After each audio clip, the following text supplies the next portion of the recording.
নমস্কাৰ বন্ধুসকল, মই হিৰাণ। আজি এই ভিডিঅ'টোৰ জৰিয়তে আমি জানিম বৃশ্চিক ৰাশিৰ ব্যক্তিসকলে কেনেধৰণৰ ফলাফল লাভ কৰিব, তাৰে সম্পূৰ্ণ বৰ্ণন আপোনালোকক এই ভিডিঅ'টোৰ জৰিয়তে আগবঢ়াইছোঁ, যাতে এই ভিডিঅ'টোৰ জৰিয়তে আপোনালোকে গম পায় যে আগন্তুক বৰ্ষটোত আপোনালোকে কেনেধৰণৰ ফল লাভ কৰিব আৰু কেনেধৰণৰ প্ৰতিকাৰ অৱলম্বন কৰিব আৰু আপুনি আপোনাৰ জীৱনত আগুৱাই যোৱাৰ ক্ষেত্ৰত কেনেদৰে আপোনাৰ সহায়ক হয়। এই ভিডিঅ'টোত আপোনালোকে নিশ্চয়কৈ জানিব আৰু এই ভিডিঅ'টো চাই কেনেকুৱা পালে আমাক কমেণ্ট কৰোঁ, আপোনালোকে অৱগত কৰিব। প্ৰথমে মোৰ এই চেনেলটো ছাবস্ক্ৰাইব কৰি ল'ব, যাতে মোৰ পিছৰ ভিডিঅ'বিলাক আপোনালোকে সহজে লাভ কৰিব পাৰে। লগতে মোৰ ভিডিঅ'টো যদি ভাল লাগে তেন্তে লাইক আৰু শ্বেয়াৰ কৰিব, কমেণ্ট কৰি আপোনালোকৰ মনোভাৱ প্ৰকাশ কৰিব। এতিয়া মূল বিষয়লৈ। জ্যোতিষশাস্ত্ৰৰ গণনা আৰু গ্ৰহ নক্ষত্ৰৰ অৱস্থান অনুসৰি এই 2027 চনটো বৃশ্চিক ৰাশিৰ জাতক জাতিকাসকলৰ বাবে এক গুৰুত্বপূৰ্ণ আৰু ইতিবাচক পৰিৱৰ্তন বিশেষভাৱে এই বছৰটোত লাভ কৰিব। এই বছৰটোত কেৰিয়াৰ, আৰ্থিক অৱস্থা আৰু ব্যক্তিগত জীৱনত কি কি প্ৰভাৱ পৰিব তাৰ এক আভাস আপোনালোকৰ আগত এই ভিডিঅ'টোৰ জৰিয়তে আগবঢ়াইছোঁ। আৰু আপোনালোকে এই ভিডিঅ'টোৰ জৰিয়তে ইয়াত যি তথ্য লাভ কৰিব সেই অনুসৰি জীৱনত আগুৱাই যোৱা আৰু কেনেধৰণৰ প্ৰতিকাৰ অৱলম্বন কৰা তাৰে সম্পূৰ্ণ তথ্য অৱগত কৰা হৈছে। আৰু আপোনালোকে সেই অনুসৰি আগুৱাই যাবলৈ চেষ্টা কৰক আৰু আপোনালোকে সুখী থাকক। আপোনালোকৰ কেৰিয়াৰ আৰু ব্যৱসায়ৰ ক্ষেত্ৰত ফলাফল কেনেধৰণৰ? পদোন্নতি আৰু নতুন সুযোগ। 2027 চন কৰ্মক্ষেত্ৰত আপোনাৰ প্ৰতিভা আৰু পৰিশ্ৰমে গঠিত স্বীকৃতি পাব। চাকৰিৰ প্ৰত্যাশীসকলে নতুন আৰু খুবেই ভাল সুযোগ লাভ কৰিব। কৰ্মস্থান আপোনালোকৰ সলনি হোৱাৰ ক্ষেত্ৰত যিসকল লোকে কৰ্মক্ষেত্ৰত পৰিৱৰ্তন বিচাৰি আছিল বা বিদেশ যাত্ৰাৰ পৰিকল্পনা কৰিছিল তেওঁলোকৰ বাবে এই বছৰটো যথেষ্ট শুভ হোৱাৰ যোগ দেখিবলৈ পাব। ব্যৱসায়িক সফলতা। ব্যৱসায়ীসকলৰ বাবে নতুন চুক্তি বা অংশীদাৰিত্ব লাভজনক হ'ব। দীৰ্ঘদিনীয়া কোনো ব্যৱসায়িক পৰিকল্পনা এই সময়ত সফল হ'ব পাৰে। আৰ্থিক অৱস্থাৰ ক্ষেত্ৰত তথ্য ফাইনেন্সিয়েল লাইফ। 2027 চনত বৃশ্চিক ৰাশিৰ ব্যক্তিসকলৰ বাবে আৰ্থিক স্থিতি শক্তিশালী হোৱাৰ সম্ভাৱনা অত্যন্ত প্ৰবল। নতুন উৎস মুকলি হ'ব পাৰে এওঁলোকৰ জীৱনত।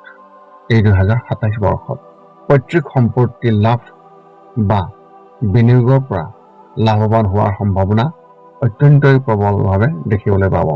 নতুন সম্পত্তি বা বাহন ক্ৰয় কৰাৰ স্বপ্ন এওঁলোকৰ পূৰণ হ'ব পাৰে। শিক্ষা আৰু প্ৰতিযোগিতাৰ ক্ষেত্ৰত যি তথ্য ছাত্ৰ ছাত্ৰীসকলৰ বাবে এই বৰ্ষটো অতি অনুকূল। প্ৰতিযোগিতামূলক পৰীক্ষাত সফলতা লাভ কৰাৰ প্ৰবল সম্ভাৱনা দেখিবলৈ পাব। উচ্চ শিক্ষাৰ বাবে বিদেশলৈ যোৱা সকলৰ বাবে এই বছৰটো অতি শুভ সময়। পৰিয়াল আৰু প্ৰেম জীৱনৰ ক্ষেত্ৰত ফলাফল কেনেধৰণৰ? Family life and love life. পাৰিবাৰিক জীৱনত সুখ শান্তি বৰ্তি থাকিব।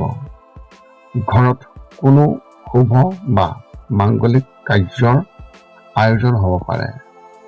প্ৰেমৰ সম্পৰ্কত থকা ব্যক্তিসকলৰ বাবে এই বছৰটো অতি মধুৰ হ'ব। পাৰস্পৰিক ভুল বুজাবুজি দূৰ হৈ সম্পৰ্ক অধিক ঘনীভূত হ'ব। ভাই ভনী বা আত্মীয়জনৰ সৈতে সম্প্ৰীতি বৃদ্ধি পাব পাৰে। স্বাস্থ্যৰ ক্ষেত্ৰত তথ্য এনেধৰণৰ। সাধাৰণতে স্বাস্থ্য খুবেই ভাল থাকিব যদিও গ্ৰহ গতিবিধিৰ প্ৰভাৱত ঋতু পৰিৱৰ্তনে দেখা দিয়া সৰু সৰু শাৰীৰিক অচল বা ক্লান্তি আহিব পাৰে। নিয়মিত যোগাভ্যাস আৰু সঠিক খাদ্যাভ্যাস আপোনাৰ সুস্থ কৰি ৰখাত সহায় কৰিব।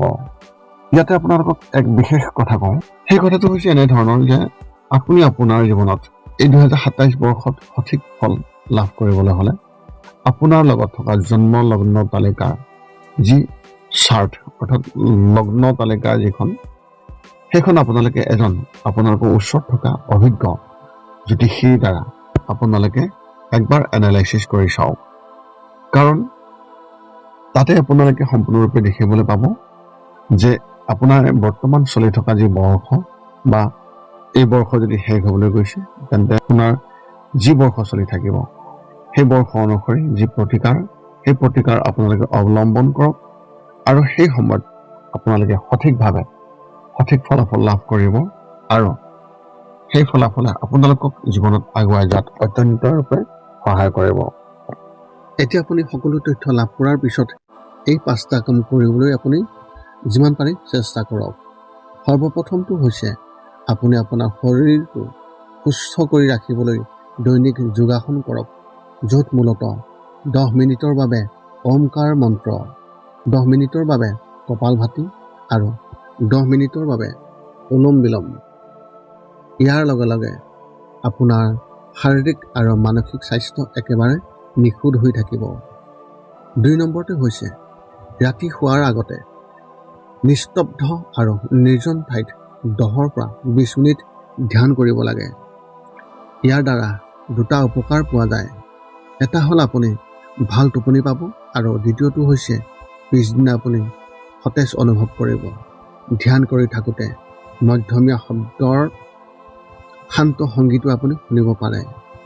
3 নম্বৰতে হৈছে প্ৰতি মংগলবাৰে পুৱা নিশ্চয় হনুমান চালিচা পাঠ কৰক আৰু হনুমান মন্দিৰ দৰ্শন কৰক, নতুবা আপুনি বিষ্ণু মন্দিৰ দৰ্শন কৰক।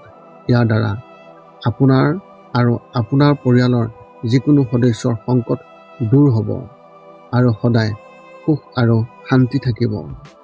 4 নম্বৰটো হৈছে ঘৰৰ বাহিৰত গৰু আৰু কুকুৰক প্ৰতিদিনে আপুনি পাৰিলে খাদ্য খুৱাব লাগে।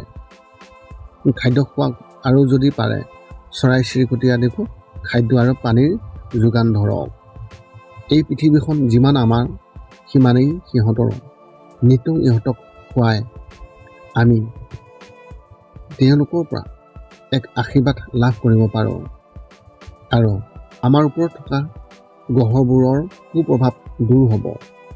সদশেষত 5 নম্বৰটো হৈছে আপুনি পাৰিলে মাজে মাজে চৌপাশৰ দুখীয়া ব্যক্তিসকলক আপুনি পাৰিলে সহায় কৰক আৰু ভোকাতুৰ ব্যক্তিসকলক আপুনি পাৰিলে খুৱাবলৈ চেষ্টা কৰক। এয়া আছিল আপোনালোকক দিবলগীয়া সম্পূৰ্ণ ৰাশিফলৰ বৰ্ণন, যি তথ্যৰ দ্বাৰা আপোনালোকে যাতে জীৱনত আগুৱাই যাব পাৰে। যদি মোৰ ভিডিঅ'টো ভাল লাগে তেন্তে লাইক শ্বেয়াৰ কমেণ্ট কৰিব, চেনেলটো ছাবস্ক্ৰাইব কৰি থওক যাতে পুনৰ এটা ভিডিঅ'ৰ জৰিয়তে আপোনালোকৰ লগত সম্পৰ্ক ৰাখিব পাৰোঁ। পুনৰ লগ পাম অন্য এটা ভিডিঅ'ত। আজিলৈ ধন্যবাদ।